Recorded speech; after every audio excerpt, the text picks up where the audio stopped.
1. Was the past better? No one can question a parent's love for their children, but the expression of this love varies greatly. Our environment profoundly influences us, and parenting is not exempt. While caretakers strive to assist children in learning to talk, walk, and thrive in life, some have gone to extreme lengths, leaving them with no room to grow. Whatever happened to the days when scraped knees were part of learning to ride a bike? Nowadays, doting parents can't help but keep a constant eye on their children. However, it wasn't always like this. Before the 80s, children learned autonomy early in life, which helped them handle adversity later on. Baby boomers, born between 1945 and 1964, and Generation X, born between 1965 and 1980, fall into this early grown-ups category. Nevertheless, the baby boomers changed the status quo with their millennial children, while Gen X followed suit with their Gen Z kids. But why did this change happen? Parenting is imprinting ourselves onto our kids.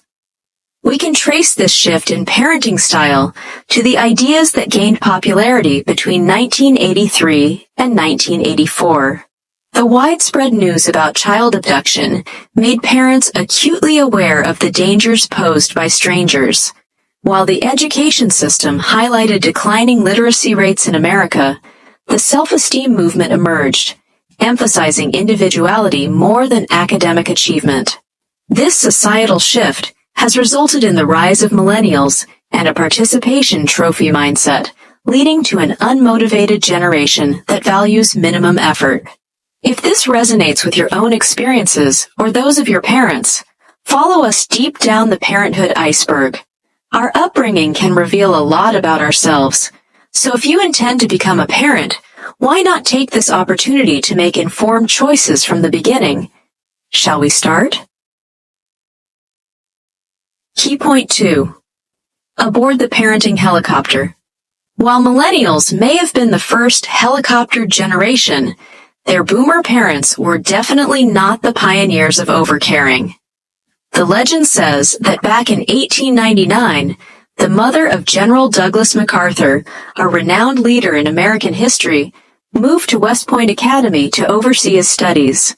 The tradition resurfaced in the late 90s when millennials started college. Lythcott-Haims vividly remembers the unexpected surge of parents on the campus of Stanford University at the time.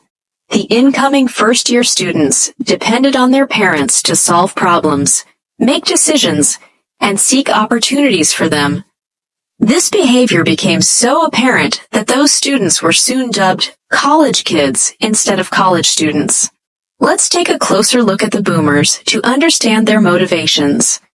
Firstly, we find that the sheer size of their group, 76 million as of 1980, made them involuntary trendsetters. Boomers did not shy away from challenging the status quo as their parents barked orders at them, while their grandparents preferred them to be silent. In opposition to this, they decided to parent differently. Unlike the emotional indifference and strictness they grew up in, this new generation of parents tried to be more open with their children, often becoming their best friends and advisors.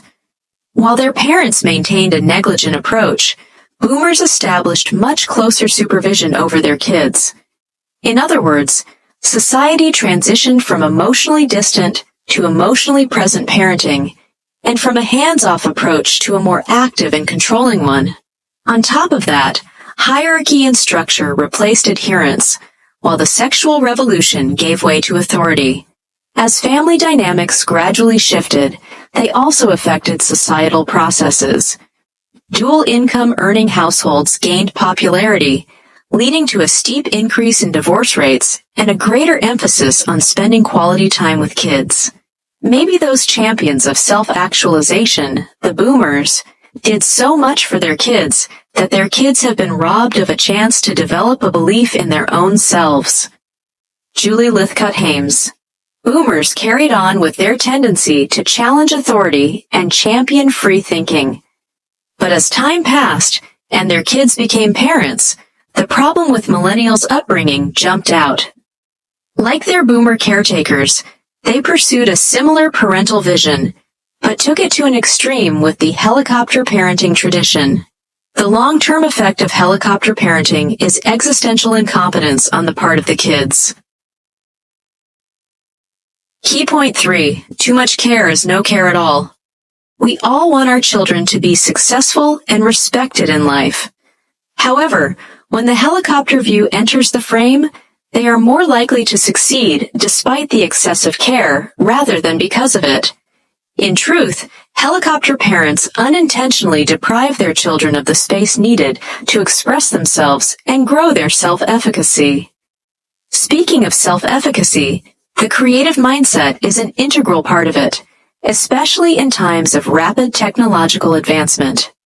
Coined by famous psychologist Albert Bandura, self-efficacy is a person's belief in their ability to plan and perform effectively to show promising outcomes.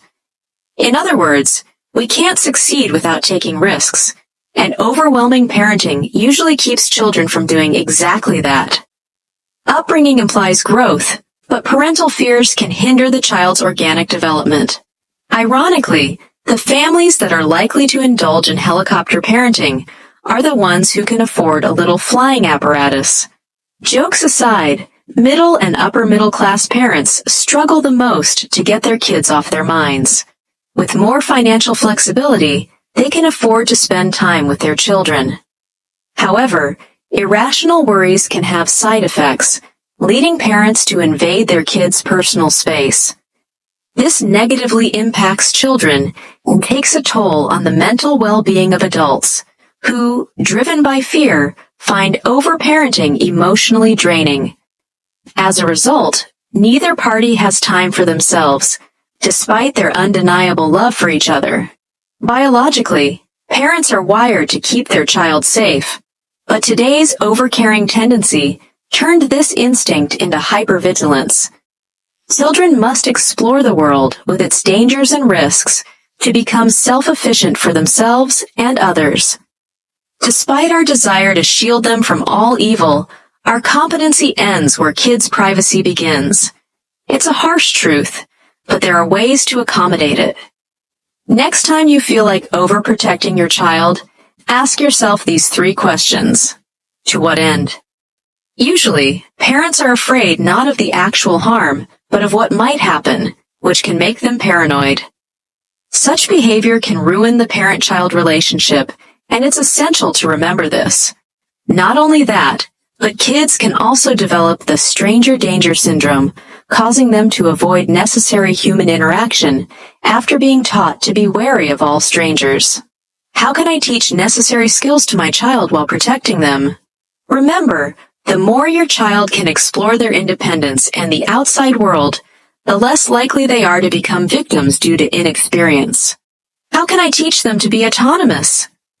A less structured and checkbox childhood leads to the development of a highly capable adult. Repeat this truth as a mantra and always keep it in mind. Key point 4. Shielding the kid, or are you kidding yourself? There is no doubt that parenting is a responsibility no one's ever truly ready for, regardless of preparation. And it's even harder to act composed when dealing with teenagers and young adults. As they develop more autonomy, the worry they cause to their parents also scales. That said, it's difficult to pass judgment on parents who only have one chance to do things right. Still, it's impossible not to notice some ridiculous measures people use to propel their children into life. Let's start with schools. Overprotective parents research the facilities their children will study at, the sports they will do, and even how they will get into college. It's common knowledge that extracurriculars, sports, clubs, private tutors, help students gain admission to the most prestigious colleges. As a result, health providers warn about the potential physical risks of practicing one sport instead of several.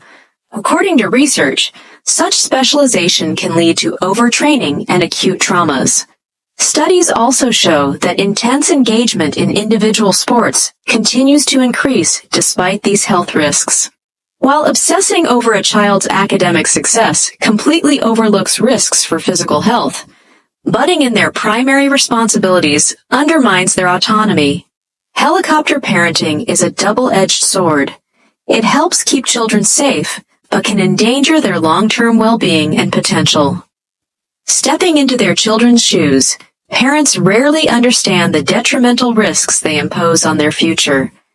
As a result, many late adolescents today struggle with emotional stability, social confidence, self-efficacy, trust in peers, socialization, academic performance. Today, caretakers don't shy away from doing school assignments, securing high test scores on behalf of their children, and concealing their child's misdemeanors like alcohol and drug consumption. In other words, they avoid holding their kids accountable for their actions, ultimately raising future adults with zero judgment, social naivete, and poor resilience. In addition, helicopter parenting has jeopardized young people's mental health. A 2022 survey revealed a direct link between overprotection and symptoms of depression and anxiety. Often, parents set undue expectations for their children, increasing the risk of distress, self-harm, and even thoughts of suicide. As a result, children have no space to explore and create the life path they want. Instead, they suffocate under the relentless demands of their achievement-obsessed parents. There are two things children should get from their parents: roots and wings. Johann Wolfgang von Goethe. Did you know? Social and economic crises cause the suspended adulthood phenomenon, where young adults prolong youthful experiences instead of pursuing careers. Key point 5. Instead of raising children, we should raise adults. When Lythcott-Haims talks about raising adults, what does she mean? When do children enter adulthood, and what comes with the new status? The legal adult can marry regardless of parental opinion, serve in the army, and drink alcohol. But the Constitution doesn't define the behavioral side of adulthood. A few decades ago, growing up coincided with societal norms: graduating, leaving home, earning good money, tying the knot, and having children. But times have certainly changed. In the 1960s, most people checked all these boxes by age 30, but the trend started declining since the beginning of the 21st century, indicating that traditional milestones have outlived themselves. Modern young adults realize marriage doesn't have to coincide with parenting and vice versa. These outdated demands also adhere to hetero-conforming norms, disregarding gay marriages that are still illegal in many countries. To address these changes and shifts, we need a new definition of adulthood that encompasses psychological milestones. Today, we consider a person an adult if they have an equal and healthy distance relationship with their parents, hold clear values and beliefs, are financially emancipated from their caretakers, take responsibility for their actions. If an adult child isn't fully capable of these skills, some may assume they're not mature enough. Lythcott-Haims shares a story of a college freshman who was so used to his mother doing errands for him that he didn't know how to ask for help, carrying heavy parcels from home until his mother phoned someone from the campus. This extreme example illustrates the skills that young adults must obtain to sashay confidently in life. Among other things, they must be able to communicate with new people, faculty staff, landlords, bank workers, or bus drivers, navigate the campus into a new town if they move, handle their assignments and deadlines responsibly, do their chores around the household,